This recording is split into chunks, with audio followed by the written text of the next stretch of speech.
أنا اسمي عبد الواحد عبد المحسن، أقيم في مدينة الرياض عاصمة المملكة العربية السعودية، وأعمل في القوات المسلحة السعودية ضابط صف وسكرتير خاص للواء الطيار الركن علي سعد آل مرعي.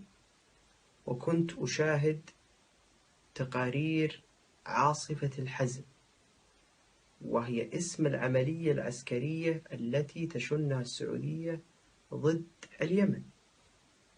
أود أن أعلن عبر هذا المقطع القصير عن ترك الإسلام أولا، لأن البراهين تشير بوضوح إلى أن الإسلام نظام فبركة صمم بطريقة تسهل على أي دكتاتور توظيفه لاستدامة سلطان طغيانه، كما يفعل النظام السعودي حاليا.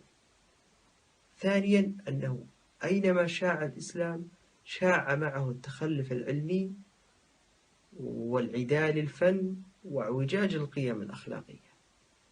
وسوف أسرب بالأيام القادمة بعد أن أصل إلى ألمانيا ما بحوزتي من معلومات عن جرائم الجيش السعودي ضد المدنيين في اليمن، والتي كنت شاهدا على تقاريرها، وهي ممكن أن ترقى لجرائم حرب وجرائم ضد الإنسانية، وأتوخى أن أنال بذلك راحة الضمير.